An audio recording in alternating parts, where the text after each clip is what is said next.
Shalom, shalom, shalom, shalom. Shalom, man. Shabbat shalom to all of the Sabbath keepers that are observing it today. Um, this is gonna be a good one, man. I think it's gonna be a good one. I think it's gonna be edifying. We're gonna have a little fun. Um, First and foremost, we want to give all honor and glory to the Most High God of Abraham, Isaac, and Jacob. We do so by way of His only begotten Son, who is an instrument of salvation for our nation, man, the one that we depend on, the advocate that we have with the Father, who the world ignorantly calls Jesus Christ, right? Who looks like a lot like us brothers on the screen, right? A lot of people would like to argue that, but we know with Scripture that is to be true. Today's video is going to be entitled "The Big Chop." The Big Chop. Let me play this blown of the shofar by Brother Obadiah, and we can jump straight into this lesson today. Hopefully, it won't be too long, man. But we're gonna go as the Spirit is led.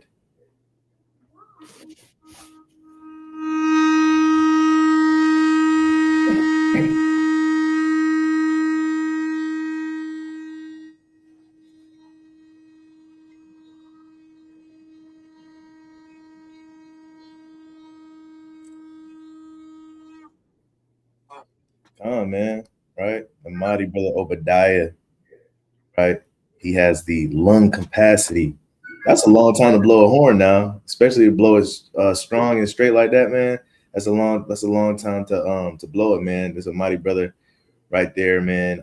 And we blow the trumpets for several reasons, man. To warn the people, to dispatch the angels, right? To cover us as we do the work of the Lord.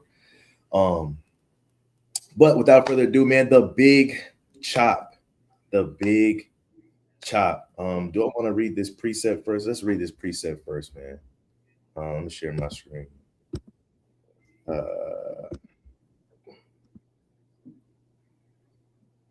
Share my screen real quick. This is Judges 16 and 17. We'll go from top to bottom. Brother Azrael, you can kick us off real quick. The book of Judges, chapter 16, verse 17, that he told her all his heart and said unto her, there hath not come a razor upon mine head, for I have been a Nazarite unto God from my mother's womb. If I be shaven, then my strength will go from me, and I shall become weak and be like any other man. Right, man.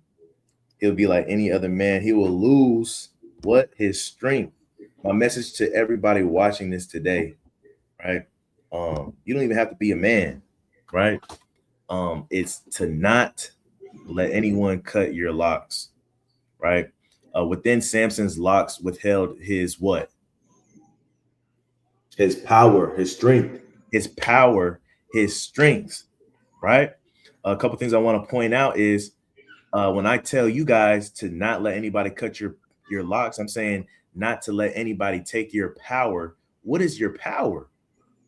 Right?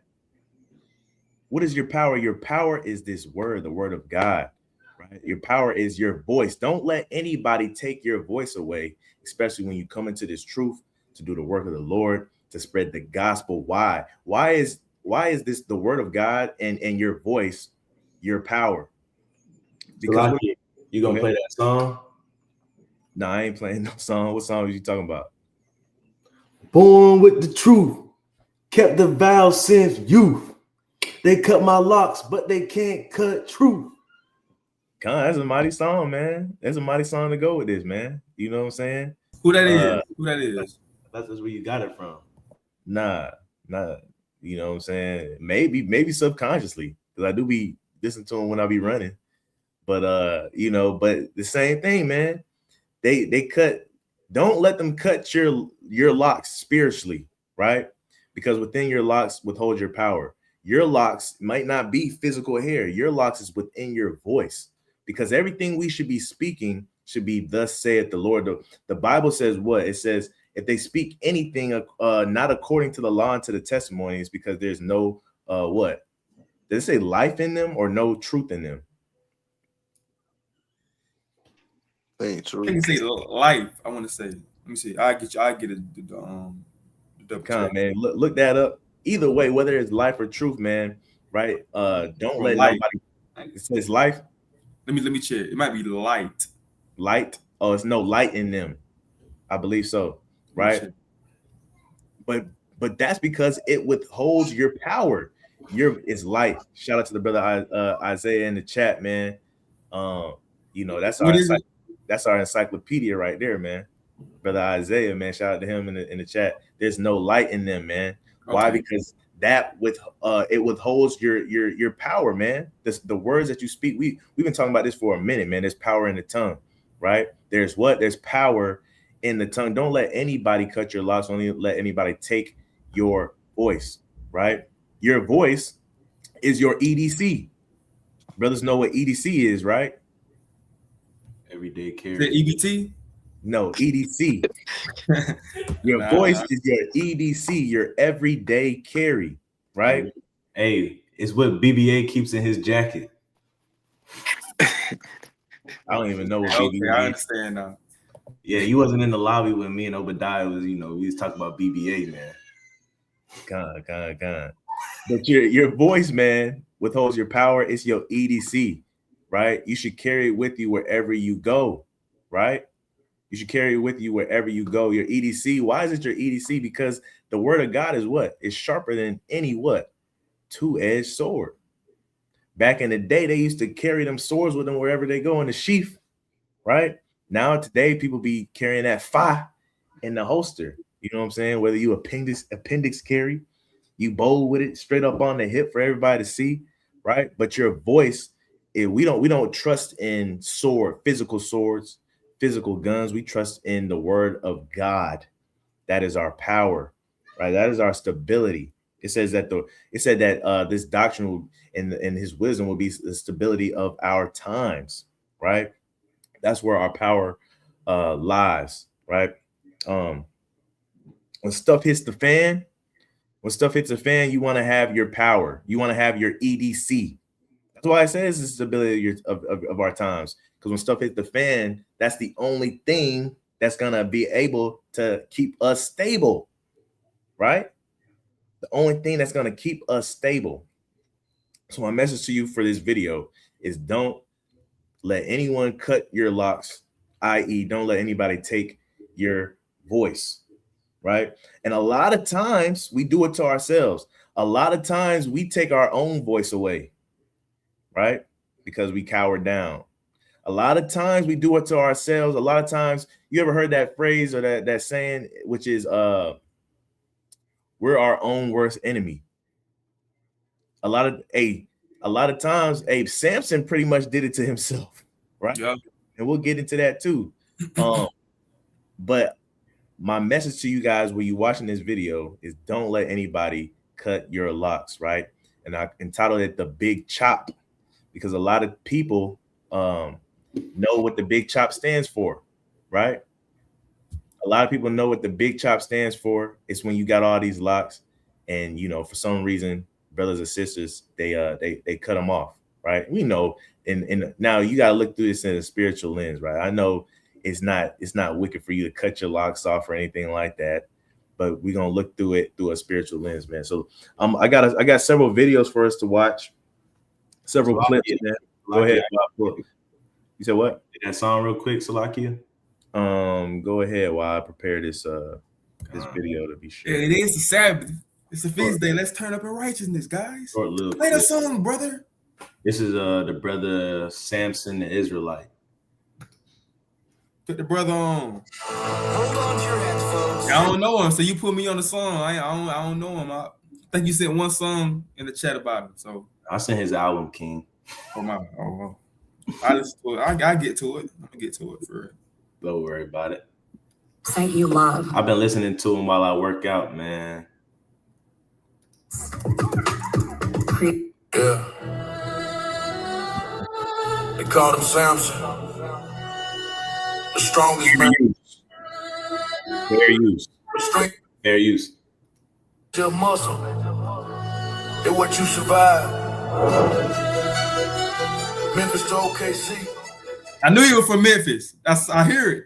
Yeah, man. I put on my story not too long ago. I said being strong is not about lifting weights, it's about lifting your people. That's where I got it from his song. Same story, different time. Let's go.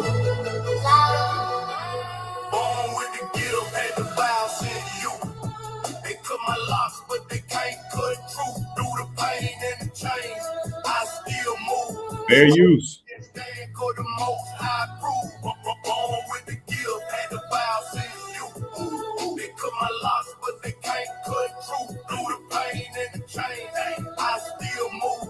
The stronger man stand for the most high proof.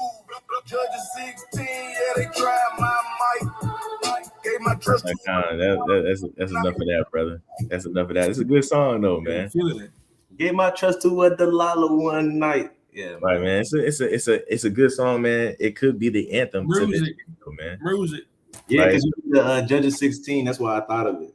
Judges Yeah. 16. Yeah. Come, man. Could be the anthem, man. We're gonna jump into this video, man. I don't want to make it too long, so I don't want to share too much, right? With that being said, if I got several precepts, man. I'll say it like that, and several video clips. So if brothers have anything to say, you know what Ciroc says, man. You know, accomplish much with short words if you can, right? If you want to share something. But let me share my screen real quick. I'm gonna share this first little video, and these videos, man, they're just gonna be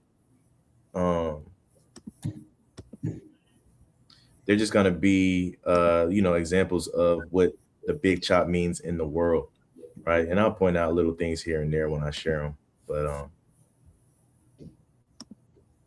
y'all let me know if you can hear my audio too. Take it all out. How long have you had life for? You turn up a little bit. Trying to see how I can do that. Just turn it up on your computer. All right. A new season, new chapter. Okay, Is that still low? Yeah. I mean, is it just my computer? I don't see where I can turn the volume up on this guy. Because you might just have to play it like this, man. Ace good. Yeah, drop. oh, so you trying to go to the ball fade and everything? Face your hair. And the women can be cutting. You can cut hair for real though. What's the most important part of the haircut for you today? The hairline. Okay, I don't need no enhancements, no charging spray. okay. Originally from Indianapolis. I want to point out something too, man. As we watching this, man, look at the man in the chair, man. He got the full beard going on. He got the long locks. I think anybody would look at this brother and say that he look, kind of masculine. You know what I'm saying? Just keep that in mind. You live here right now, though, right? Nah, You don't live I here? drove here. So you pulled up for this haircut? Yeah, I'm a truck driver. So I took a load out to Denver, and then I was on the way back, so I came here. Okay, that's what's up. All right, bet. Let's get right into it. You get money, they started hating. I woke up in a new Bugatti. And as some people would say, man, he looked kind of clean, right? But he do look like he dripping with weak sauce right here. You know what I'm saying? That's What I'll say is this, right? The brother opted out to cut off the whole beard just to go with the little soul patch, right? He went from a masculine, he said weak sauce. a masculine lion-looking brother, right? He looked pretty masculine in that chair before. I'm not saying he don't look clean right now, but you can tell some of his aura has left, man, and the aura has switched from masculine and hey, don't try me to let's go out and get some matcha and wear some quarter zips, right? That's what this is giving right now, man. You know what I'm saying? Not saying nothing's wrong with quarter zips and matcha. I'm just saying, man, some of his power, you can tell some of his masculinity has left, man, with this child. That's one reason why I brought out this video. Not to say that, doing the big chop is wrong, right? Not to say that brother don't look clean, but I think visually, you can see how masculine he looked before with his beard and his hair versus how, he kind of looks a little bit younger. I don't want to say childish, but, he looks a little bit more giddy. The other guy, if you had a conversation with him, you might not want to laugh too much. This guy, he looks like he's all with the giggles, with the giggity. You know what I'm saying? I woke up in a new Bugatti. I woke up in a new Bugatti. You saw how masculine he looked, man, with that mighty beard. He's a little scruffy too. Matcha and quarter zips right there. You're like a science teacher now. You know what I'm saying? He went from a truck driver to IT. That brother went from an Israelite to 2819. Hey man, that's what it is. Israelite to Christianity, man. It's all jokes, man. It's just all jokes, right? But I did like that visual because out of all the Big Chop videos I've seen, I think that one you could clearly see because that's the whole point we're trying to say here is not to cut your power, right? And I just want to pick videos that showcase that in a read between the lines type of way. Let me share my next video with you guys. This one is for the sisters, right? This one is for the sisters. And matter of fact, while I'm pulling this up, can I get the next brother? I think it's going to be Obadiah. Can you pull up 1 Corinthians 11 and 15 for me? And you're just going to read it out loud. While I pull this up, man. Let me see.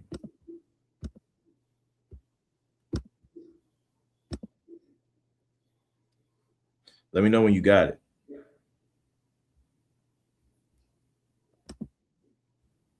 First Corinthians 11 and 15.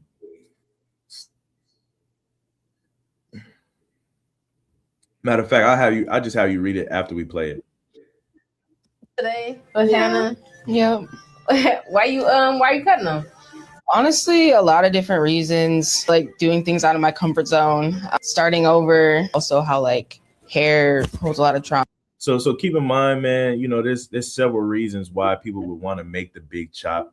We're gonna go over several of them today, and that's really when we're gonna dive into the lesson, man. She's giving some of her reasons, man. One of her reasons, we heard this one a long time ago, is a lot of people cut their hair because they feel like a lot of their past trauma is in their hair. I don't know if that's biblical. I don't know if that's an actual thing, but it is one of the excuses people say, right? And I've had my locks through like most of my 20s. And then I was also talking to a friend recently who also like cut her hair, and just being able to see her journey has been really cool as well. So yeah, That's dope. Yeah. It was freeing for her. She felt like a weight was lifted off her yes, shoulder. yeah. Like, Now I will say this. Yeah. And I will say this, man. I was caught off guard with this video, man. Not really, but I was, right? And I'll tell you why after. she's got like a really nice fro right now, and you cut her hair, Lee. Yeah. I was talking to her recently about she's that. flourishing of her hair. Yeah, I'm excited. yeah. I'm honored. But we about to get into it. I'm gonna have you cut the first lot. Okay. And a lot of times barbers will do this, man, right? They'll have you cut the first lock. A lot of times people think that they're doing this because of it looks good on social media. A lot of times they want you to do the damage before they because they don't want to cut it off and then you turn up on them like, no, I wasn't ready. You know what I'm saying? So they want you to cut the first lock, and it goes back to the spiritual reason that we mentioned. A lot of times we can be our own enemy. A lot of times we choose to cut our locks. We choose to take our voice away. We shy away from situations and opportunities where we can spread the gospel, right? So Lucky too, and spiritually, just like Samson, you can't blame Delilah, bro. You the one that told her, right? You can't. Just like this sister can't blame the barber, right? And we're gonna get into that. We're gonna get into that. You know what I'm saying? Yeah, like so. It's kind of, I was gonna say, like with Samson, he kind of cut his locks before they even cut him. You know what I'm saying? And so He was spiritually, simping. yeah, spiritually, it's the same thing. Just like you said with the barber, they want to see you cut your locks first. Just like that, you know, Delilah made him give up his weakness first. She didn't find it out herself, right? She let him give it up. Con. We're gonna dive into all of that, man. We're gonna dive into all of that, right? But same thing for this sister, man. And that's one of the reasons why the barbers let you cut the first lock. They're gonna let you know that you making this decision. You doing it to yourself. You are your own enemy, right?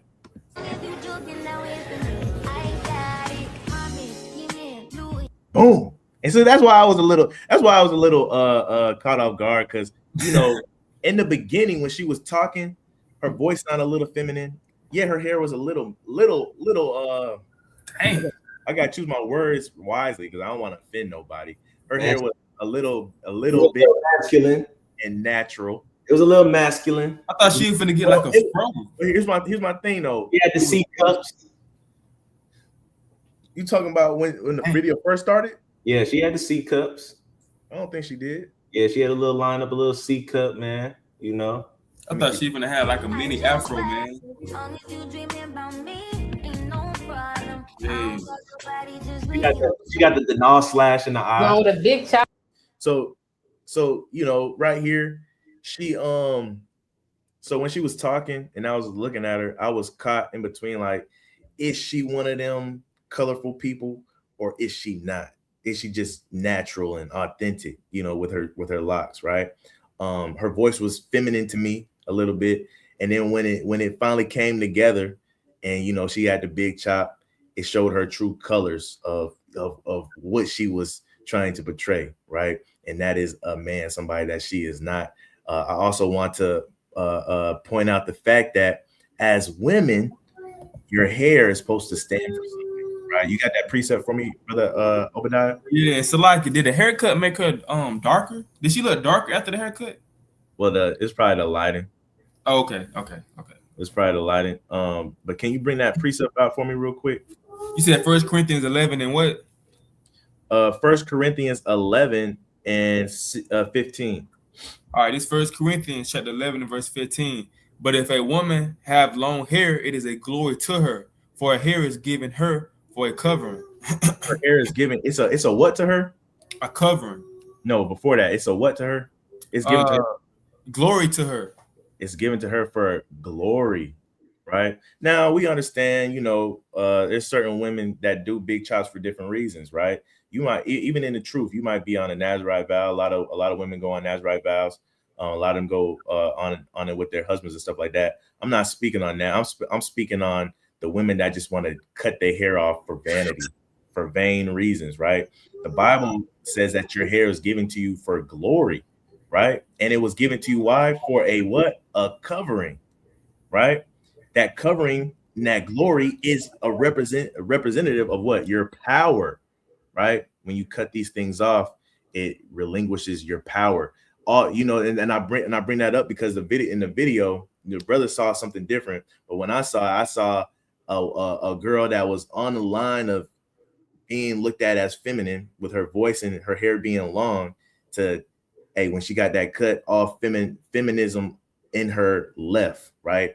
So the first video was the man and his masculinity kind of declined, right? Especially when he, you know, did the whole big chop and whatnot, his aura kind of declined. And then spiritually, the girl's aura dropped from any type of femininity that she had, right? Even the little bit that she had, to it all being gone, which was supposed to be her glory, her being feminine in itself, and then her covering and was gone as well, right?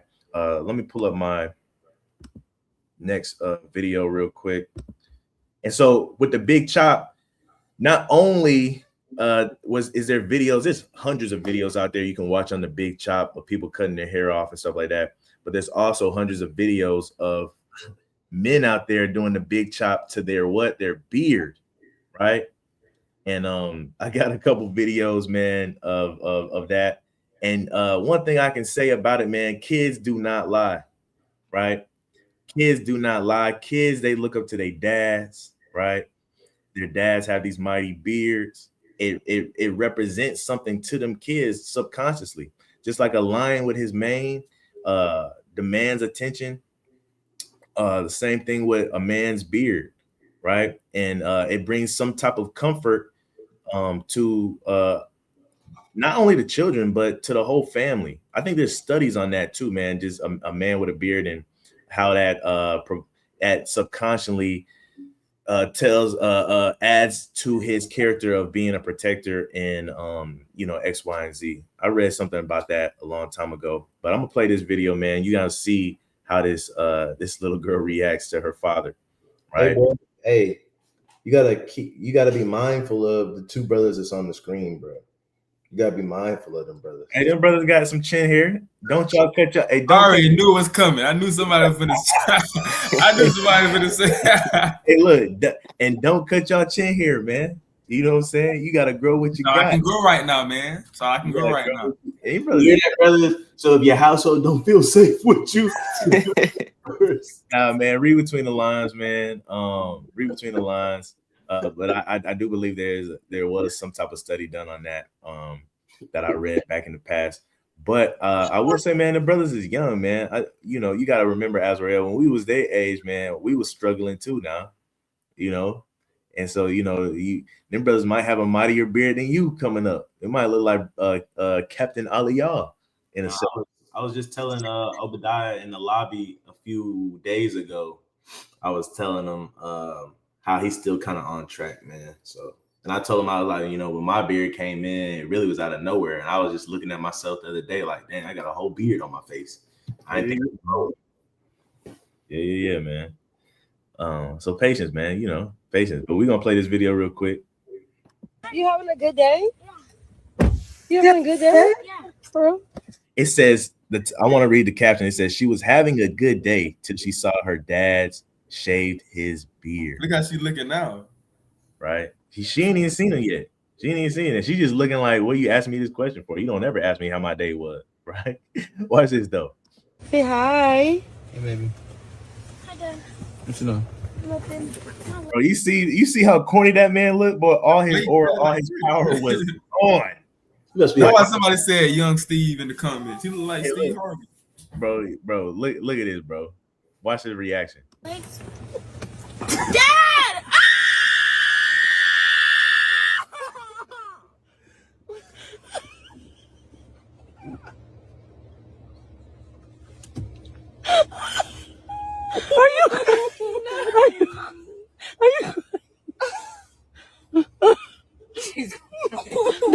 Man, why are you crying? It's gonna go back.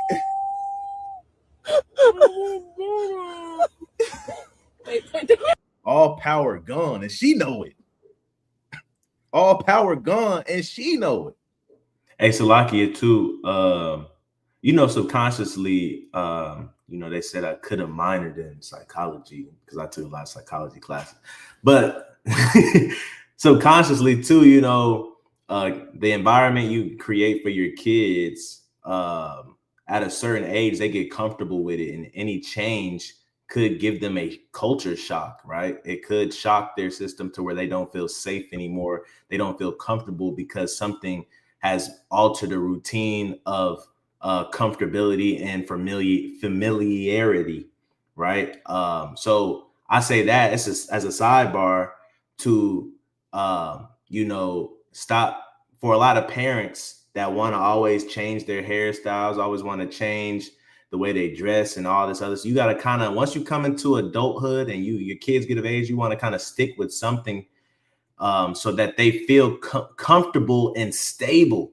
Because if they see their parents always changing the way that they appear, subconsciously that's telling them they're in an unstable environment, right? So that's part of the reason too why she would start crying, because she didn't know how mentally stable she was because of the way her dad and her mom looked until something changed, right? So that's just a sidebar though.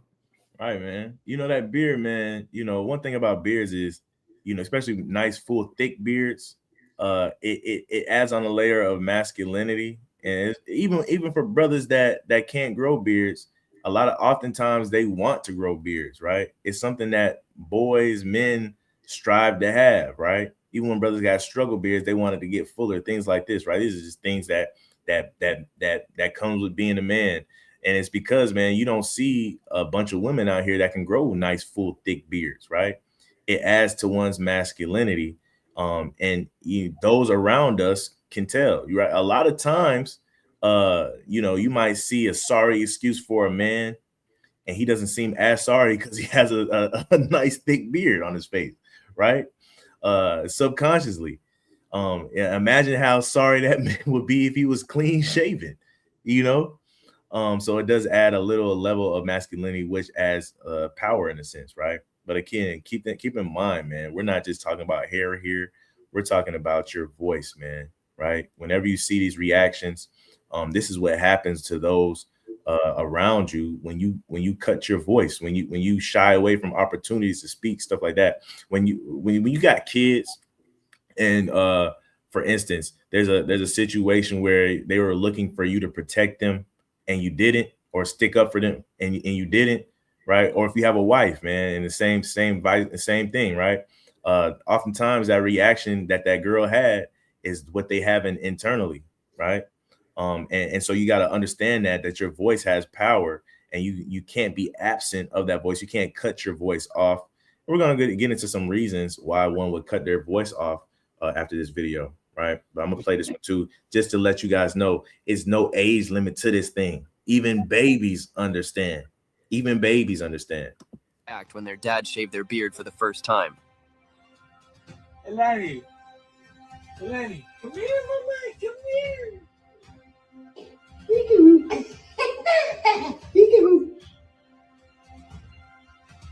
You're not playing with that, man. Hey, baby. Who are you? Anita. Hi. Me and Daddy pulled back. He's crying.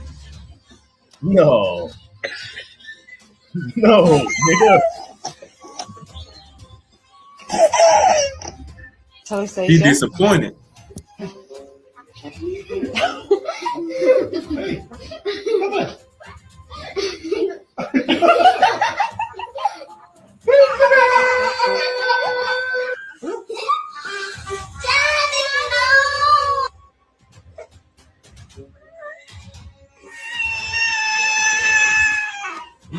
Come here. You can't protect me no more. Right? And so, man, nobody's off limits, man. Nobody's off limits. And I brought those videos up just to show you guys, man, that, just to share and to try to display what I mean spiritually when I say that you're cutting your power away. And not only you'll notice it, of course, you'll notice it first. A lot of times we often don't care, right? When we get to that level, when we want to cut our power away. But those around you also notice it as well. And we wield our power not just for ourselves, but we wield it for others around us, man. And our power being our voice, being able to share this gospel and whatnot, it's more so for other people and not ourselves. So keep that in your mind. Okay, so before we get into scriptures right here, I got some intro scriptures, but I want to leave a seed in your mind before we for after the intro scriptures that I'm about to share. What are some reasons that people might cut their hair off or do the big chop or cut their beard off or whatever, right? Can brothers take a stab at it? I got three reasons right here that we're gonna go into, but I want to see what you guys come up with. Well, I know with the locks, I feel like a main reason, because I used to have locks. They weren't long as that sister locks, or that brother locks, but I had little locks. But kind of got tired of trying to. What you said, brother? I know you scarfing. What you said, brother? Brother has sister locks. Well, they went short now. They went. He said went down to my neck a little bit now. I've never heard of brother locks, bro. They went down to my neck, my dread, whatever. But I got tired of like trying to, we got to pay for them. You know what I'm saying? Got to pay for them. It's like, man, people charging a lot of money to retwist locks if you can't do them yourself. And sometimes you don't get them retwisted, and it's like, I just might as well just cut them off if I ain't gonna take care of them. So I think that's one of the reasons why people cut their locks off. A lot of times. Like that, man. I like that. He said, cutting them off just because you get tired of taking care of them, right?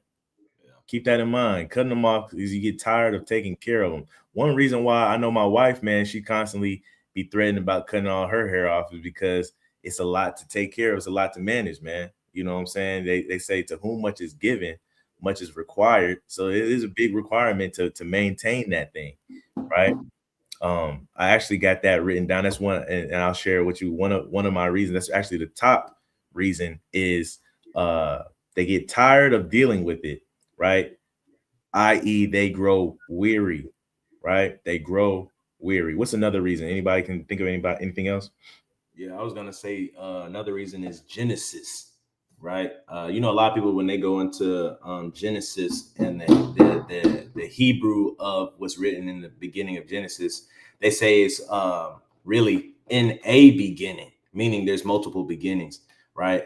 Meaning a lot of times people do the big chop when they're headed in a different direction in life, or when they're starting a new beginning first, like the brother Isaiah said, right?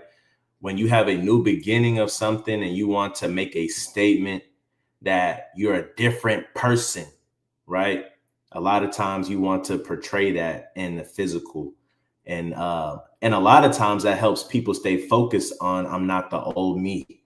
When they look in the mirror, when they pull up their phone and see their reflection, right? They feel like it's a new them, right? And it helps them to stay on track. I'm not the same anymore. Man, new beginnings is valid, right? I'm not knocking against anybody with new beginnings or anything like that. Staying in line with like I said, when I prefaced the video, of course, there's times where people can do the big chop, and there's nothing wrong with that. It's nothing unlawful about it. That's cool, right? But in line with the lesson, Samson being one of the examples, Samson couldn't cut his hair off to start a new beginning. You know what I'm saying? A lot of people are like, I just need something new, something that's gonna get my mind right, something that's gonna help me embark on a new journey. Samson couldn't do that. He had to get right with what he had. You know what I'm saying? A lot of times when we are in the world too, man, a lot of times we want to pick up and start something new or buy something new. Like I'm tired of my everyday. I'm tired of my everyday carry gun. Right? I fall victim to this too. I'm tired of my gun. I think I want to go buy a new one. I'm gonna trade this one in. Right? I want the beginning versus me keeping mind and making it what I want it to be. Right? Me customizing it and all of that. Same thing with vehicles, right? We do the same thing with vehicles, right? You know, I was going back and forth whether I wanted a new truck. At the end of the day, I kept the truck I had, and I just made it what I wanted it to be, right? And so not all the times when you want a new beginning, do you have to get rid of something, right? I'll just throw that out there. But there's nothing wrong with the concept of a new beginning, right? I do like that. And a lot of people in the chat are saying new beginning too, man. Right? There's one sister right here. Before I let you go, she said Gad cut their hair to symbolize letting go of pain and trauma. That's a good point, man. Right? I didn't know that was biblical. Drop the precept, man. Right? Drop the precept so we can edify others as well. It's not a precept. She's just saying the Native Americans in their culture, that's what they do. Oh, okay. Okay, I got you. Shout out to the so-called Native Americans, right? That's something that they do, right? You know, it might be, and it's a culture or tradition thing that they do, right? I don't know if it's linked to the Bible at all, but people do it, right? Let me see. Yeah, so like it too, man. I need to go. He's been holding his finger up for a minute. Go ahead, brother. Yeah, man. I think another reason why so-called black men cut their hair, cut their locks off, and cut their beard off because they want to look less intimidating to other people. Because you know, when white people see them, when they got their locks and their beard, you know, they be scared. So a lot of times our brothers feel like, well, I don't want to look scary. I want to look more soothing. So I'm gonna cut my beard off and cut my hair off, so people don't be scared of me and think I'm just gonna rob them or I'm just a Negro out here. I think that's why some people do it for real. Man, right? And to the point, I gotta stop you on that one because you hit one of my points, right? So the first point I had was, you know, people grow weird and they get tired of dealing with it. It's my second point, man. You guys hitting these in order, right? Was intimidation, right?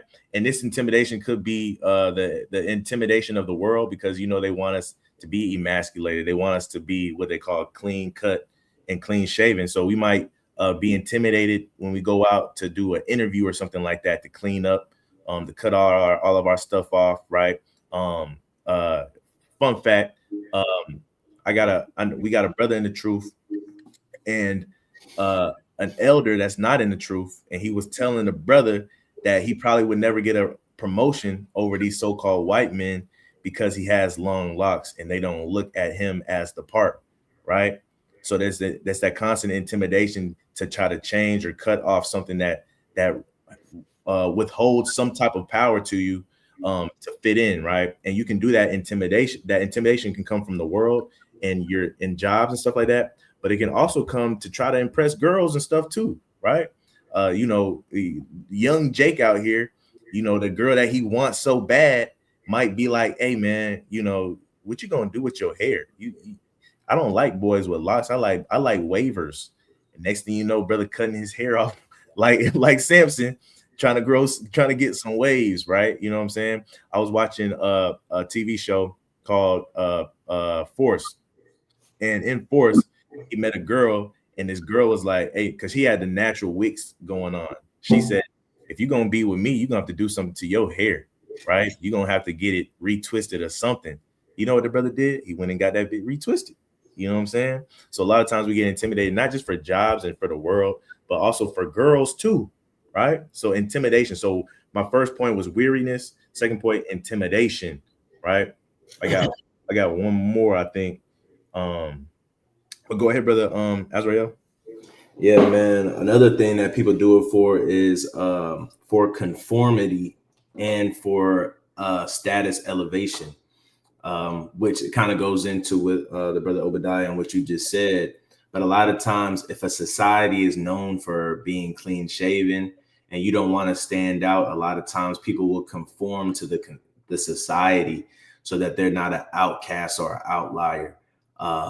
And also for elevation and societal status, right? Man, this job is 6 figures, man, but I gotta rock a mustache. This job is 6 figures, but I gotta have a bald fade because X, Y, and Z. They may come up with reasonings why you need to do it, and you do it because of the societal advancements, because of the financial gain, right? So a lot of times people do it strictly off of the class system, right, and conformity, right? That's why it's a lot of people nowadays that they don't want to be conformed to society, so they won't retwist their hair. Who told us that having neat hair is the way we're supposed to be? We're supposed to let our hair grow free, and then that's why they do the wigs. They do the free form. Right. They don't, they do it like that because they're trying to, not conform to the world. So those are the 2 points that I'll say as well. And I'll preface that by saying this, man. Hey, man, nothing's wrong with doing the natural look. Nothing's wrong with, a retwist every now and then, this, that, and the third. Right. I want y'all to get the meat out of this lesson. I'm not saying that none of this stuff is that if you choose to do any of this stuff, you're unlawful and all of that stuff. But get the meat out of the lesson, right? The whole point is to hold on to whatever power that you have, right? When we talk about hair, we talk about things that give us, that build our aura, that give us confidence, right? If it gives you confidence, if your hair gives you confidence in a way to where it feels like you can go out and conquer the world. Now. Again, we should not adorn ourselves with our hair and stuff like that.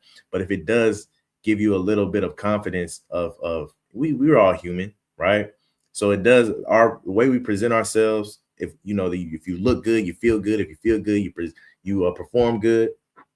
There is some truth to that. And what I'm saying here is, if it makes you feel confident to go out with your wigs, right? If that gives you a level of confidence, don't let nobody tell you to cut them off for vain reasons. If you want to cut it off because you want to make some vow to the Lord or something like that, you know what I'm saying, or you want to do it personally, or you just don't feel confident no more for personal reasons, go ahead and do what you got to do.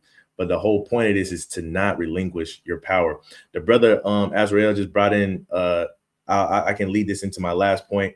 So I got weariness, we got intimidation, right? And we also have oppression, right? And so, for instance, some of the examples I have on here kind of align with Azrael. I'm gonna wiggle it in there just a little bit. But for instance, oppression as far as somebody making you do it, like parents. How many you growing your hair out as a kid? You got the little rich homie Quan. You got your braids. You got your locks. You come home with all F's and D's, right? And your parents say, "Hey, man, You come home with bad grades again, we cutting all your hair off, and you start crying, right? And you come home with bad grades again, they take you to the barbershop, and it's a forceful big chop. They cut your hair off, right? And you all sad and whatnot. You know, I could have pulled up some videos of, you know, back in the day. Not only would they cut your hair off, they would give you the George Jefferson, and you 5 years old with the George Jefferson going to school. You know what I'm saying? And so oppression, man, you can be forced to do it. And that also looks like in the world today, you know, they getting these laws in the military to where they are saying, hey, no more shaving profiles. You can't have a shaving profile. We're not allowing you to have a beard anymore. No excuses, no exceptions. Right. And so either you want to eat and feed your family, or you can leave and try to go do something else with your life. Right. Oppression. So we got weariness, intimidation, and oppression. All right, let's get into these scriptures real quick. If any brothers have anything else to share while I'm pulling these precepts, feel free.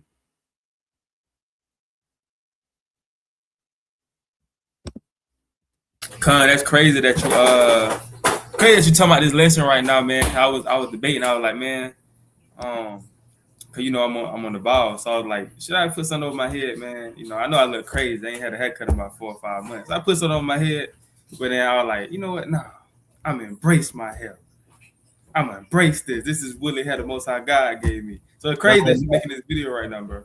Not only that, you embrace it because it's a vow that you're on for the Most High. You're not on it for anybody else, but you're on it for the Most High. That hair on your hair is made holy, set apart for the Most High. So it can look crazy all you want to other people, but to the Most High, it's what's the word I want to use? It's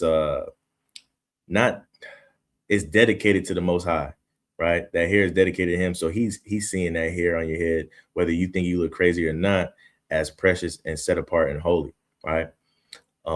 This is Isaiah, and you know, if you wasn't doing, you know, this is sidebar. If you wasn't doing the Nazarite vow, you know, you definitely got brothers on the screen that will let you know, hey, bro, you need to clean up a little bit. But we understand what you're doing. We understand who you're doing it for. Right. So don't feel bad for you know, letting it be out there, right? You got an excuse, low key, and it's a mighty excuse at that, right? But this is Isaiah 58:1, right? I think it's on Brother Baruch. This is the book of Isaiah, chapter 58, and verse 1. It says, "Cry aloud, spare not, lift up thy voice like a trumpet, and show my people their transgression, in the house of Jacob their sin." No, you're good. You're good. Khan, man. So, you know, the scriptures we're about to get into, these intro scriptures, these are things that are expected of us. These are things that were commanded of us, right? He commanded, it's funny, man. In the New Testament, Christ said for every man to carry a sword, right? And some people would be like, why did he tell us to do that? But we were commanded to do these things because we were commanded to wield our power wherever we go. And wherever we go, we were commanded to cry aloud and spare not. Sparing not, what we always say spare not means. We're not going to spare nobody's feelings, right? We're going to lift up our voice like a trumpet, and we're going to say what needs to be said when we feel like it needs to be said. And we're going to show our people their transgressions, right? To get them back on track, no matter what, right? No matter what. Let's go to Ephesians real quick. I found this in Ephesians, man, and I thought this Ephesians precept was kind of dope. Hopefully it say the same thing in the King James version, because I can't remember if I got it in the King James or not, man, when I looked it up. Ephesians 6:19. Okay, I've seen this precept before, man. It read differently in a different translation, but I've seen it before. Ephesians 6:19. The book of Ephesians, chapter 6 and verse 19. "And for me, that utterance may be given unto me, that I may open my mouth boldly to make known the mystery of the gospel." Right, man. That utterance may be given unto me, right? That I may open my mouth boldly. Wherever you go, man. You know them people that every day carry with the pistols and stuff. They walk around bold. They look everybody in their eye. They kind of walk around with their chest puffed out, right? Because they know what they hold. They know even if it's concealed, they know what they're carrying. And so a lot of times you can tell when somebody carrying, or if they carrying openly, and they look at another person that's carrying openly, and they kind of give each other respects. You know what I'm saying? Like, yeah, I see you over there, right? And it's the same thing with the word of God. What we every day carry, our voice, this truth, right? The gospel. We should be bold with it. We should always enter the room ready to give this truth. There's a congregation out there, man, and they're everywhere. I won't name drop or anything like that, but they're everywhere. And one thing I can commend them for is, bro, they're gonna bring it out wherever. I seen a video where it's, bro, they done entered a barbershop. A barber is literally cutting somebody's hair, and they literally having camp beside his chair, right? You know what I'm saying? And you have to be bold and be ready to tell this gospel and share this gospel wherever. And a lot of times we shy away from opportunities, right? Hey, I'll be honest with you. There's sometimes downtown, we go on the street corners, and after a while, you kind of know your personnel out there, right? And we've talked about it recently, and I know I feel this way a little bit too. Is that whenever we see a Negro woman over the age of 50, it's hard to try to stop them, because you know what you're gonna get, man. You know what you're gonna get. And we got to do better with that as well, man, because we can't let that intimidation factor from our older sisters stop us from being bold and saying what we have to say, right? Point blank, period. To make known what the mysteries of the gospel. We have to be bold enough to tell anybody the mysteries of the gospel. And the mystery is for our people, man. Whether they want to believe it or not, whether they like it, agree, or want to co-sign on that, right? Let's go to the book of Proverbs. I'll be tripping, man. Proverbs 28 and verse number 1. Proverbs 28 and 1. I think it's back on Brother Azrael. I'll read it. Yeah, you can. Go ahead. It's the book of Proverbs, chapter 28, starting at verse 1. The wicked flee when no man pursueth, but the righteous are bold as a lion. Are you calling yourself to be righteous? Right? Because, when you read this Bible, man, everything's in black and white. Right? If you flee from opportunities, if you flee from situations, a lot of times when we choose to flee from situations and opportunities, right, it's when no man pursueth. No man told us not to share. No man, we got it in our minds. Remember, I told you, man, we are our own worst enemies. We have it in our mind that we're not going to share the gospel. We got it in our mind that we're not going to wield our two-edged sword, our everyday carry. We're not going to draw. We're not going to quick draw, right? We got it in our mind, and that makes us wicked. The wicked flee when no man pursueth, but what the righteous, if we're calling ourselves to be righteous, we have to be bold as lions. And a lot of times that comes with opportunities and things that we shy away from that may seem inconvenient to us. It may seem like it'll be pointless. I ain't gonna lie, man, brother. As I speak as a man, I'm a brother, man. Sometimes when I'm out and about, man, there's times where I'll be like, man, it's pointless. I know what's gonna happen, right? But a lot of times you never know that person that you have a preconceived notion of, they might be the person, they might change your narrative. We tell people all the time, there's a lot of people that say they don't like talking to the Israelites because of the narrative that we have, right? And a lot of times that we run into people and be like, man, I was going to walk straight by you guys, man, but you guys are all right. I like having this conversation. You'll never know until you take the opportunity and be bold as a lion and not get in your head and flee when no man pursueth. Because that makes you what? Wicked. That makes you wicked. Whether you want to believe it or not, that's what the scriptures say. That's not what I say. That's what the scriptures say. All right, moving straight along. Let's go to the book of Romans. Romans 12 and 1. Right. think it's you, brother Azrael. Salaki, nah, it's you. I read Ephesians 6:19. It's me. Okay. Romans chapter 12, verse 1. I beseech you, therefore, brethren, by the mercies of God, that you present your bodies a living sacrifice, wholly acceptable unto God, which is your reasonable service. Right. This is your reasonable service, man. What we always say, brother O, rain, sleet, or snow. Them Israelites trained to go. Israelites trained to go, man. Right. This is our reasonable service, man. This is why I bring this out, because it's our reasonable service to spread this gospel, to multiply our talents. Right.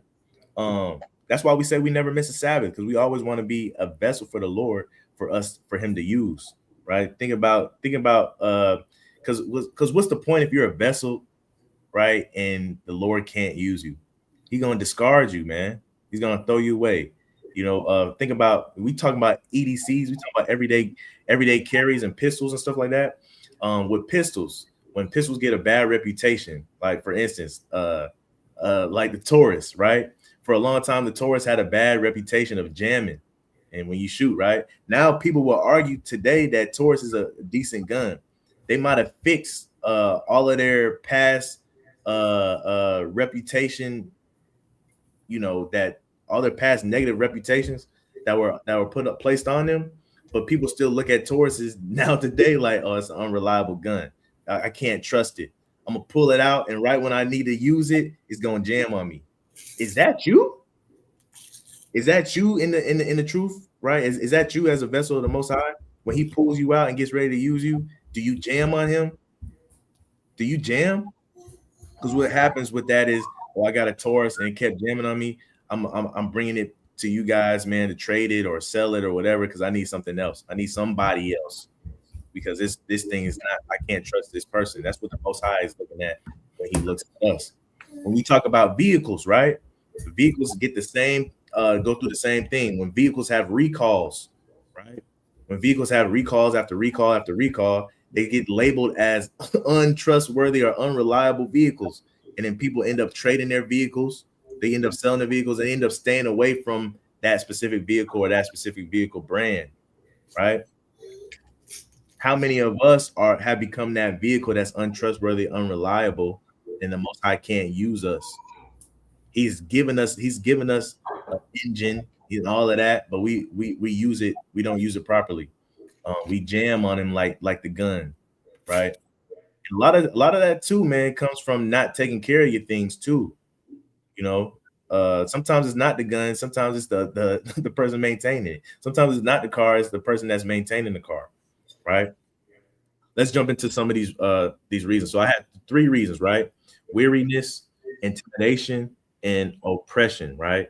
Weariness, intimidation, and oppression. We're going to dive into weariness first. I'm going to go to the book of Jonah, right? We're going to go to the book of Jonah.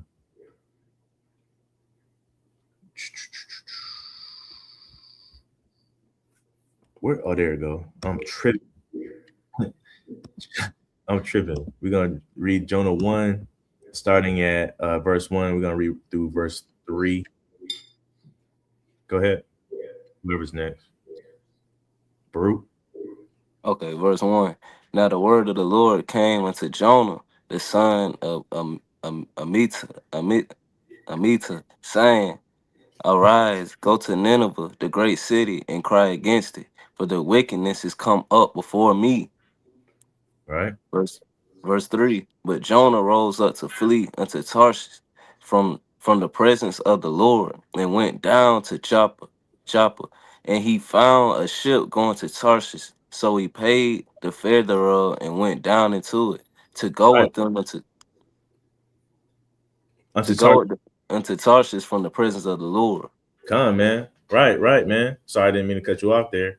But so this is Jonah, man, and the Most High is calling on Jonah to do something. He said, hey, look, because you got to think, the Most High not getting off his throne. So when he calls people to do stuff, he wants people to do stuff for him, right? Rightfully so. So he calls down to Jonah, and Jonah, he a lot of times we got the people, man, we might be them people. You might call some friends and they not picking up the phone. They only answering if you text, right? He called Jonah, it ain't going to voicemail. You know what I'm saying? And Jonah getting the heck out of Dodge.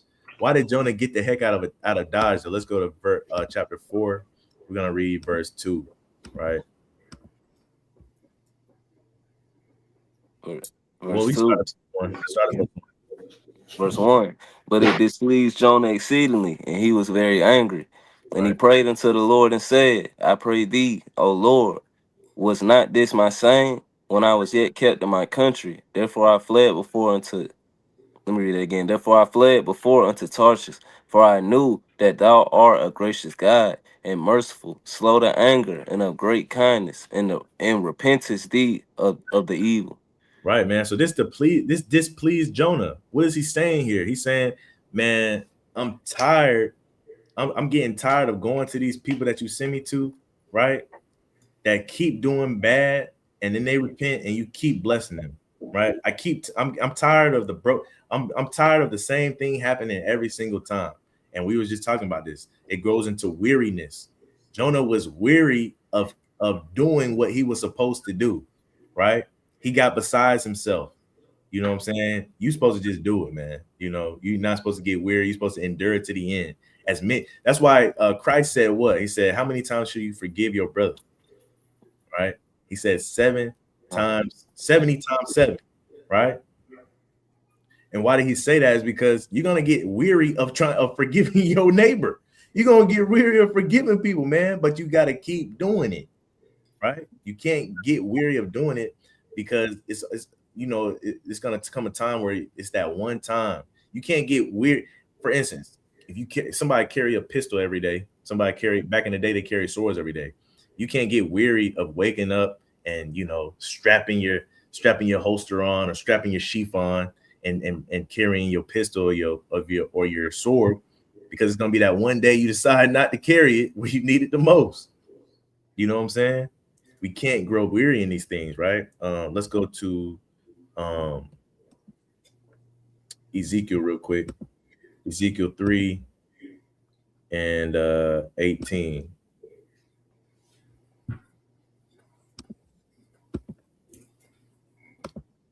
Ezekiel 3 and 18, man.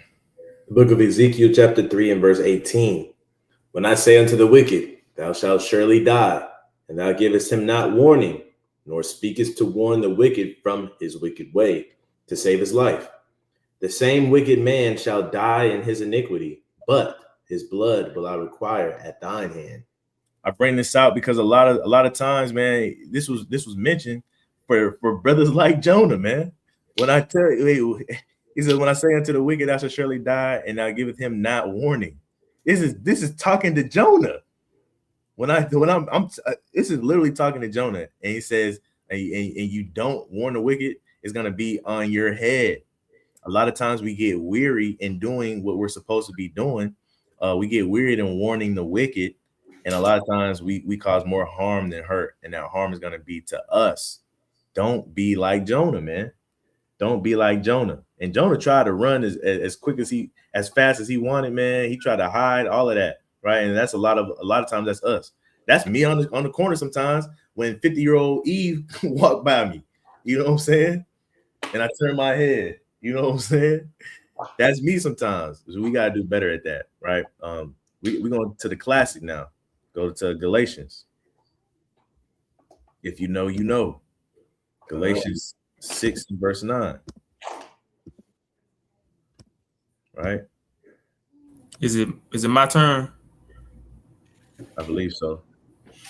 Galatians 6 and 9. And let us not be weary in well doing, for in due season we shall reap if we faint not. Right. Let us not grow weary in well doing. We can end it right there. For in due season we shall reap if we faint not. Do not faint. Other translation says if you don't dash your foot against a stone, which means you tripping. Don't trip. Right? Keep doing the same thing every single day. Right? Even if you know what they say on weight loss journeys, man, keep working out, man. Even if you're not seeing no difference on the scale, even if you're not noticing no difference in the mirror, keep working out, because in due season you're gonna start seeing some change. You're gonna start seeing it, right? But you can't grow weary in well doing, right? You got to start somewhere, right? And just you ain't get big overnight. right? So you're not going to get small overnight, but you can't be weary in well doing, right? Let's go to last precept I got for weariness, right? 8 and verse 11, right? Another classic.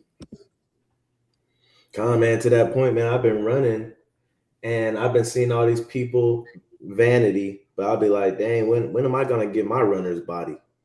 Right? I want the veins popping out, you know, I want to look shredded and lean, lose some of the weight, the love handles. And I've been running for about 2 years and I'm just now starting to see results. I'm just now starting to be like, okay, I see the muscles in my leg popping out. But that's the thing. It took about 2 years.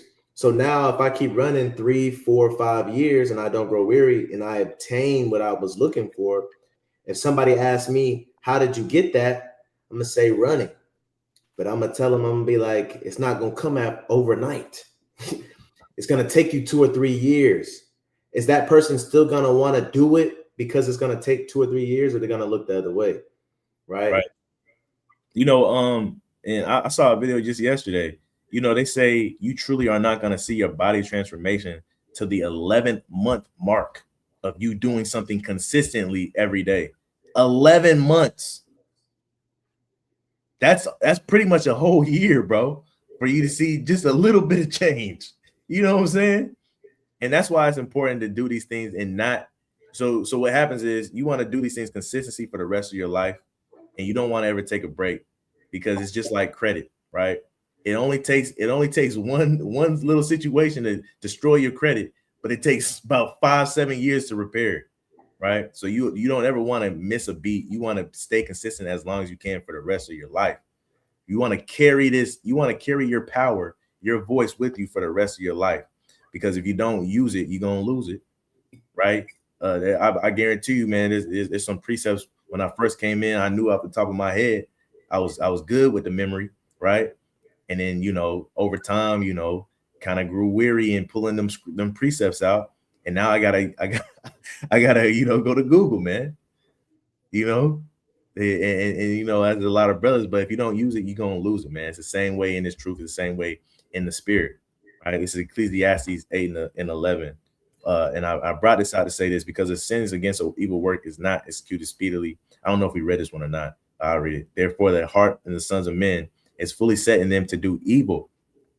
A lot of times, because things aren't happening speedily, right? It's set in our heart to do evil. That evil looks like going, cutting corners. That evil looks like us withholding information, withholding the gospel, right?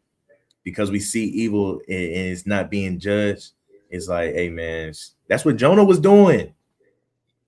Hey, man, this is what Jonah was doing. And we can't be like this because, you know, the Lord is long suffering and he's on a different time schedule than us. We are just something. We're wind up. We brought this example up before. We're wind up toys, right?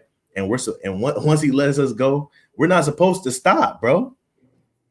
Again, if you wind up a toy, you got to wind up toy and you wind it up and you let it go and it don't go nowhere.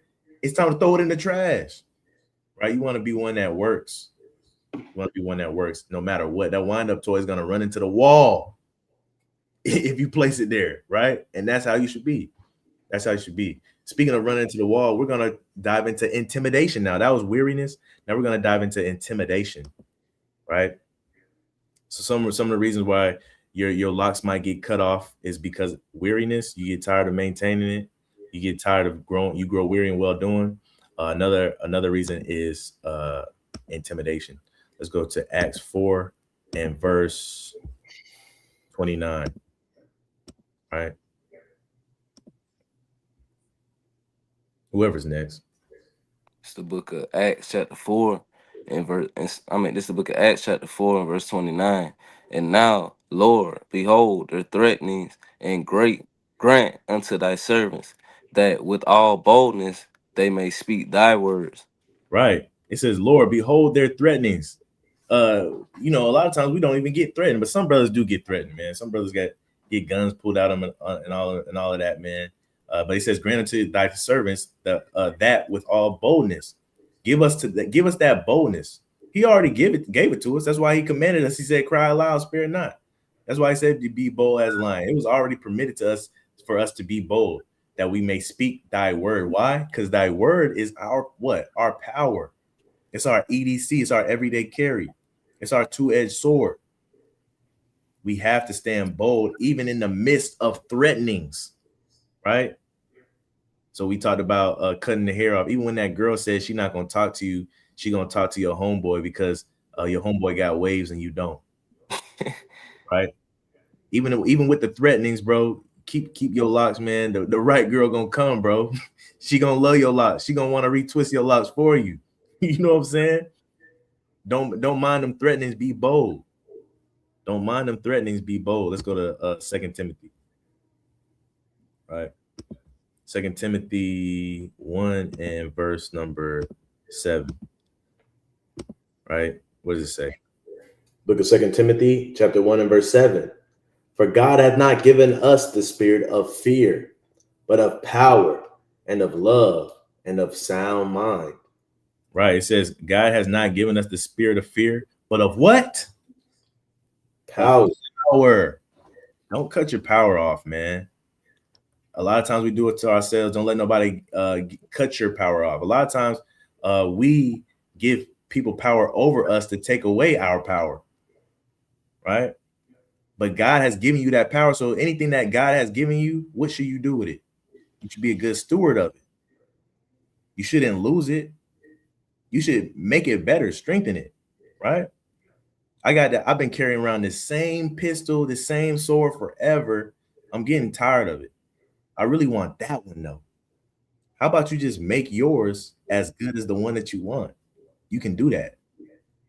What it looks like in the truth, man. I've been okay with these scripts, but I really want to teach like that, brother. I really want to spread the gospel like that, brother. I really want to spread the gospel like that, sister. You got the power. Fine tune it, bro. You know what I'm saying? You can customize it yourself. You can be better than that, brother. You can be better than that, sister, right? You don't got to start teaching like that, brother, stealing that brother's lessons, stealing that brother's precepts, stealing that sister's precepts. You can study to show yourself approved. A lot of times in the world, for swords, man, you can go send your sword off, get a new little handle or grip, right? Etch your name, your initials in it, so you can pass it down to your kids. Nowadays, people got these pistols, man. They doing a bunch of stuff to it, Cerakoting them, cutting ports and compensators in them, and all of that, right? From even from vehicles, man. There's always things you can do to vehicles to make your vehicle look more new or to perform better, right? You got this power, man. Don't let nobody take it from you, and fine tune it, man. Right? Let's go to Matthew. Right? It's an example. This is a mighty example of intimidation. Matthew chapter 26. If you know, you know. Right? We're gonna start at verse 69. Not 67, but 69. And we're gonna read to verse 74. But starting at verse 69, this is Matthew chapter 26 and verse 69. Whoever's next. Verse 69. Now Peter sat without in the palace, and a damsel came unto him, saying, Thou also was with Jesus of Galilee. So Peter, man, what was Peter known for doing after Christ? After Christ, had to do what he had to do. Peter was known for denying Christ. He was known for denying the Messiah, right? This is because of what? Intimidation. Then Peter got light intimidation too now. Now, I understand that he probably was afraid for his life. He didn't want to get strung up too, but it still was intimidation, right? Keep reading verse 70. But he denied before them all, saying, I know not what thou sayest. He said, I don't know what y'all talking about. I don't even know what the Israelites. Nah. I don't know nothing about that. Right? I don't know nothing about that. Keep reading. It's Matthew 26. Yeah, Matthew 26. Starting at verse 69. Verse 71. Verse 71. And when he was gone out into the porch, another maid saw him and said unto them that were there, This fellow was also with Jesus of Nazareth. Hey, look, man, and sometimes in this truth, man, right? One thing, something happened one time, and you might, for instance, somebody might say Merry Christmas to you one time, right? And you might slip up and be like, you too, right? Not even thinking, right? But after that, you should be able to be like, I ain't gonna do that no more. So then the next person comes and say Merry Christmas, to shut your mouth, right? But you got some brothers out there that be like, you too, right? But the second time, this is what happened to Peter. That first time should let you know to get right. But even Peter, man, had that in. And I'm not even saying that, you intimidated from nobody when you say, you too. That's just forced to happen. I'm just drawing an example, a point. But right here, Peter is literally intimidated. Even a maid came and saw him. A woman came and saw him. What did he say? Verse 72. And again, he denied with an oath. I don't know him. He said, bro, people be saying that on game. I don't know buddy on game. Right? He made an oath, 73. And after a while came unto him they that stood by and said to Peter, surely thou also art one of them, for thy speech bewrayeth thee. What did it say? Bewrayeth thee? Bewrayeth thee. Yep, keep reading. 74. 74. Then began he to curse and to swear, saying, I know not the man. And immediately the cock crew. Right, man. Fulfilling prophecy. Fulfilling prophecy, right? But he denied him 3 times. A lot of times we get in the mode because once you get into bad habits, man, it's hard to get up out of them, right? You grow weary, you allow yourself to be intimidated, right? And it becomes a habit. For instance, talking to old Eve, right? It has become a habit. I kind of just let them go on, It 1 time happened, 2 times it happened, 3 times it happened. You know what I'm saying? Making it happen, and it's something I got to work on. I got to stop, right? And so just like Peter, man, I'm kind of doing the same thing, right? We talk about all the time as we minister to you guys. We also minister to ourselves because we can all get better, right? We can all get better. Two other examples. I'm not going to the precepts for them, but we bring them up all the time. The 3 Hebrew boys, right? The intimidation factor that they went through with Nebuchadnezzar, right? And they chose to serve the Lord, right? They said, whether we live or we die, we're gonna still be a vessel. We're still gonna wield our power. We're still gonna point this red dot at your dome, right? That's what they did. They still gonna draw that sword out, right? And that's what they did. Another example was, of course, the woman we talk about all the time with the 7 sons, said that she girded herself up manfully, right? Even with what's the old man's name?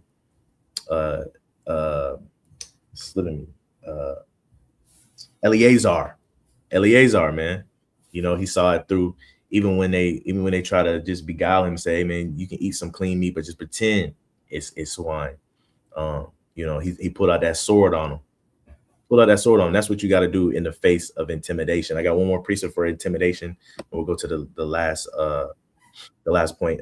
This one is going to be Matthew again, and we're gonna go to 10 and 19. We kind of got into this a little bit earlier, but I'm getting into this right now. Brother Baruch.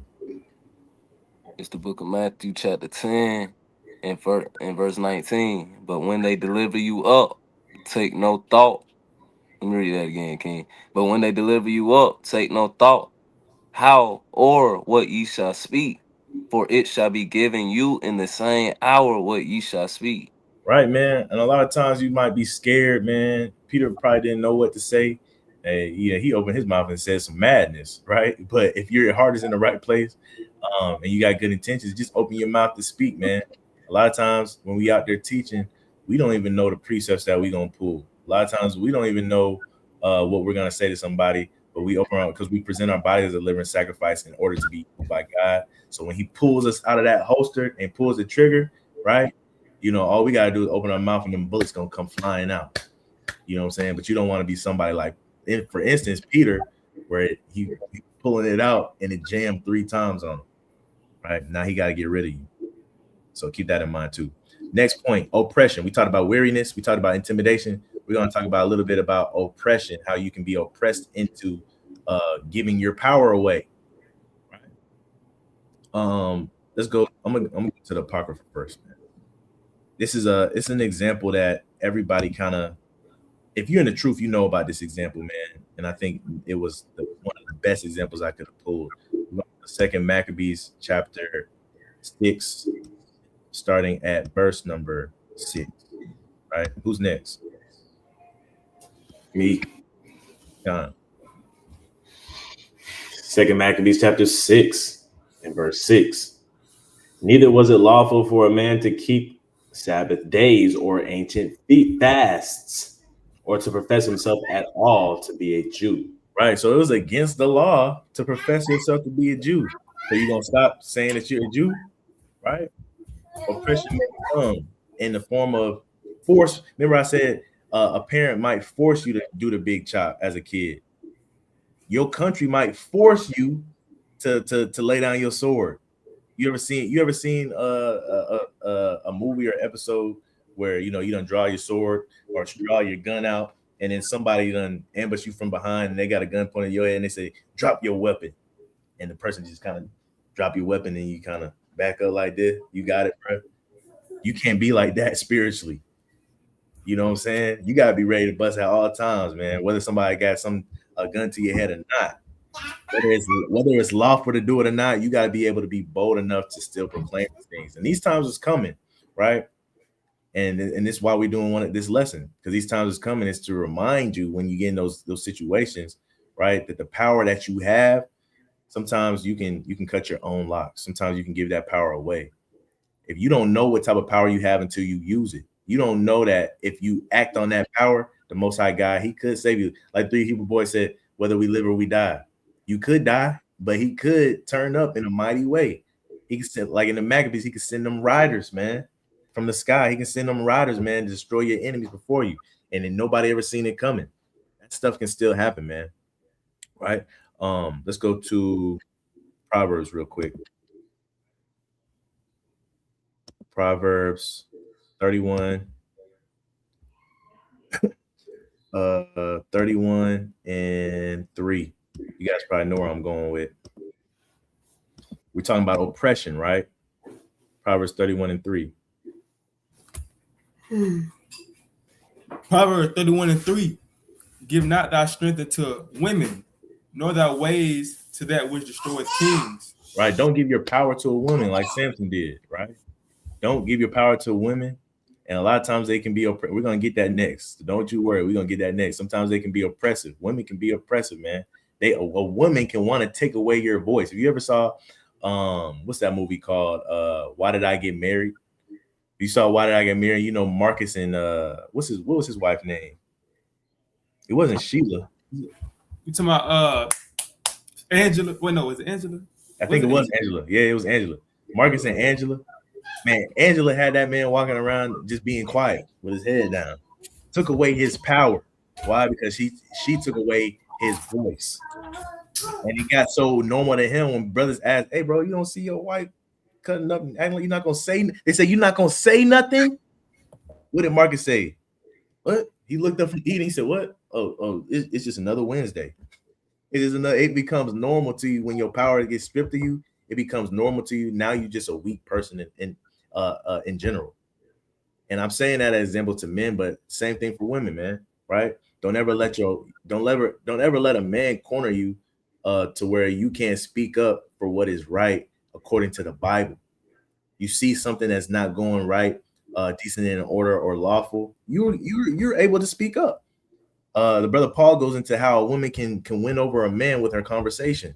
You're entitled to speak up too, man. You're a helpmeet. You can help him when he can't even notice that he's being wicked. You're allowed to do that, right? Shout out to Judah. Shout out to Issachar, Ephraim, because we know them women 9 times out of 10 they're not gonna hold their tongue, right? And there's time and place for everything, but it's sometimes, right? Let's get the classic real quick. Well, did Isaiah prophesy? We're going to Isaiah 3, well did Isaiah prophesy. Isaiah 3:12, arguably one of Christ's favorite prophets. Isaiah 3:12. The book of Isaiah, chapter 3. This book of Isaiah, chapter 3, and verse 12. As for my people, children are their oppressors, and women rule over them. O my people, they which lead thee cause thee to err, and destroy the way of thy path. Right, man. As for his people, man, children, what they are oppressors. A lot of times we give way to our children, and our children run our lives, right? Our children, a lot of brothers don't go to camp. They can't get on lessons, right? Because of the children. I gotta go take care of my children. I can't go because, you know, and it's hand in hand with the women, just like it says, the women rule over them, because the women are the ones that are imparting this on the man. Hey, you can't go out. You got to come and help me take care of these kids, right? I don't care if you're going out for the Lord. You know what time it is? You need to be home, right? I'm the only parent, right? And you know, we all speak out of experience. We understand emotions get high, feelings, hormones, and all that stuff get high. We're stimulated, overwhelmed, right? You know, we understand that those things are real, right? But as a man, you got to be able to compartmentalize things, right? And one thing you can compartmentalize is work being done for the Lord, right? Everybody can wait when it comes to work being done for the Lord. If you want to call out from work, if you want to skip a gym day to help, that's cool. But when it comes to the work of the Lord, I encourage women to understand and know that comes before anything else, because without him, well, we're not able to have kids in the first place. Yeah. We're not able to take care of our kids in the first place, right? So always keep that in the back of your mind. Yeah, right? if somebody's not sick unto death, right? And we just making up excuses. Like when we see in the scripture, in the letters with Paul, he would say so and so is sick unto death, or so and so is very sick, he couldn't make it. Those are some exceptions, right? But if it can wait a few hours, if it could wait till tomorrow, if it could wait, then that's an excuse that's not acceptable for you that comes before you and the Most High God, right? You got to be able to keep your power, and don't let your power be chopped off by what the Bible says is cares of this world, right? Or the affairs of this life. I don't know what just happened right there. Let me add it to stage. There you go. Moving along, man. This is the last precept I got for oppression, and we can close out. This is gonna be Judges, right? I had to bring this out. Judges chapter 16, starting at verse 15. You're on mute, King. Who's it on? Is it on me? Chet. I think Baruch just read, ain't it? It's on Brute turn. Nah, he just read. It's on me. It's on okay. Judges 16 and 15. And she said unto him, how canst thou say, I love thee, when thine heart is not with me? Thou hast mocked me these 3 times, and hast not told me wherein thy great strength lieth. Right, man. So this is, of course, who? Samson. Samson and Delilah, right? And so when we look at this is Delilah working her way. What did Proverbs say? Give not thy strength unto women. She's working her way. And a lot of times women are very crafty at doing this, man. Right? So they pull this card all the time. If you love me, why wouldn't you do this? You don't really love me for real. You say you love me, but you don't love me, right? We hear this all the time, right? Verse 16. All the time. Verse 16. And it come to pass when she pressed him daily with her words. What? She pressed him daily with her words and urged him, so that his soul was vexed unto death. Bro, a lot of times, man, women, hey, look, man, because we love our women so much, and we constantly, even if it's going against the word of God, Say it one more time. Even if it's going against the word of God, Samson knew he was not supposed to cut his hair because his hair didn't even belong to him. It belonged to God, right? But just because a woman, right, was wearing on him every single day. That's why it says grow not weary in well doing. And don't allow anybody to cause you to be weary, right? I would, sometimes we're in a situation we can't get out of, like we married, you know what I'm saying? It is what it is. You're gonna have to, endure. But if somebody is what does it say right here, pressing you every day, urging you every day, vexing you every day, you might want to cause some separation if at all possible, right? If not, you'll probably give into that thing, right? Let's go to verse 19. Here's the point. Verse 19. Come on, verse 19. And she made him sleep upon her knees, and she called for a man, and she caused him to shave off the 7 locks of his head, and she began to afflict him, and his strength went from him.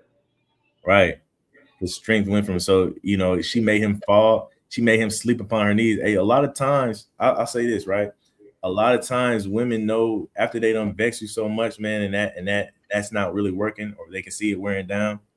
They got you where they want you, right? They know how to soothe you too. Next thing you know, they giving you a back rub. They apologizing to you, right? You might get lucky, if you know. And a lot of times they'll get you in them weak points, man, to where, hey, man, I ain't gonna lie. Sometimes, man, when I'm feeling good, and my wife is taking care of me, if you know, it's at that time she can ask me anything. I'll probably say, yeah. You know what I'm saying? Yeah. Can you go to the movie theater and give me an icy? It's 11 o'clock at night. She want me to go to the movie theater to get her an icy. The icy be $18. You know what I'm saying? I'll be, hey, after I feel good, yeah, for sure. I'll be right back. So, you don't want to allow yourself to be susceptible to giving your power away in an oppressive form, right? Let me go to my last precept real quick. Matter of fact, before I go to my last precept, I'm gonna share this last clip. Right? I'm gonna share my last clip. While I pull this clip up, though. While I pull this clip up, if I can remove that. Let's see. So before I pull this clip up, I want to bring up the fact that, and I'm gonna bring this out in the precept. Matter of fact, I'm gonna just bring the precept out first before I do this clip. Nah. I can't. I'm tripping, man. I'm gonna do the video. Screen. Share screen.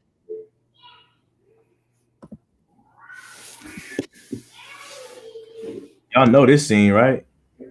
Both the brothers don't watch 300 before. This is Sparta. Right, man. So, matter of fact, I'll do it like this, man. Somebody, I won't share it, but I'll have a brother pull. Who's reading next?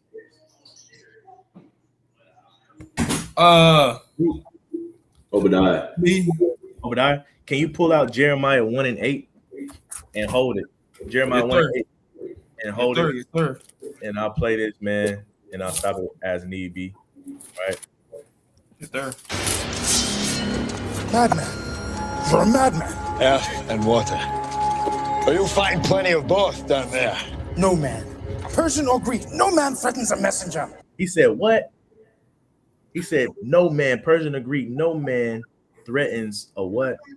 A messenger. There's a famous quote out there that says what?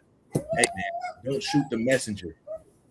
Don't shoot. Hey man, there's a precept that says, have I become your enemy because I tell you the truth? Read that I just told you to pull. Come. Jeremiah 1:8. Be not afraid of their faces, for I am with thee to deliver thee, saith the Lord. Right. Oftentimes the Most High tells his prophets, be not afraid, because he knows he was sending them to people that was going to do this to him. He knew he was going to send Jeremiah to somebody that was going to have him like this, right? And Jeremiah was like, hey, man, I'm just saying, thus saith the Lord. Jeremiah said, hey, nobody kills a messenger of God. Nobody kills a messenger of God. So you got to be like that, man. You got to know that there's crazy people out here like Leonidas. There's crazy people out here like your own people. And you still got to be that messenger to go and spread this gospel. I'm going to keep playing this. You bring the crowns and heads of conquered kings to my city steps. You insult my queen. You threaten my people with slavery and death. Oh, I've chosen my words carefully, Persian. Perhaps you should have done the same. And I'm here to tell you, don't choose your words carefully. What do we say? Cry loud, spare not. We're not sparing your feelings. We're not choosing our words carefully, right? We're saying, thus saith the Lord. This is blasphemy. This is madness. You sound like a brother on the streets. This is madness. Bring it out. That's madness. It's madness, man. And this is the infamous part, man. If you haven't seen this movie, man, I you should watch this every 3 years. This is Sparta!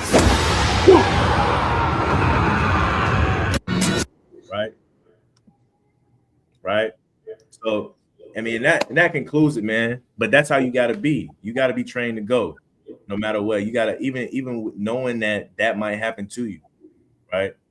I think there was a prophet that got sent down. I think it was Jeremiah. They got put in a well like that, right? I want to say it was Jeremiah that got put in a well like that, and he was down there about to die, and the king told him, "Hey, man, go fetch." It was either who was Jeremiah, and he was on his. I think it was. He was on his last leg, and they threw down a rope. Yeah.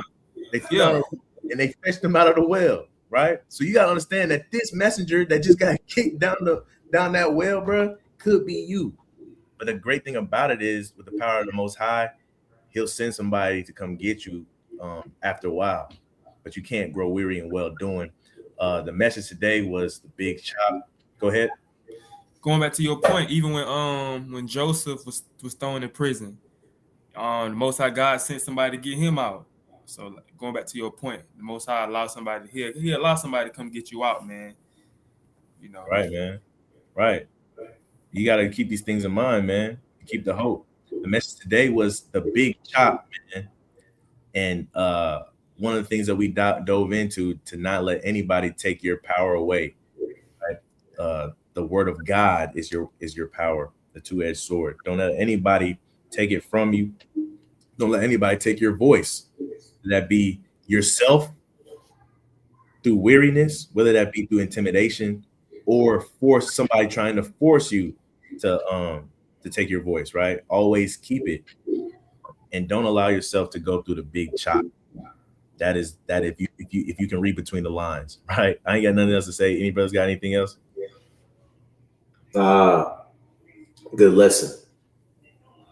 Con.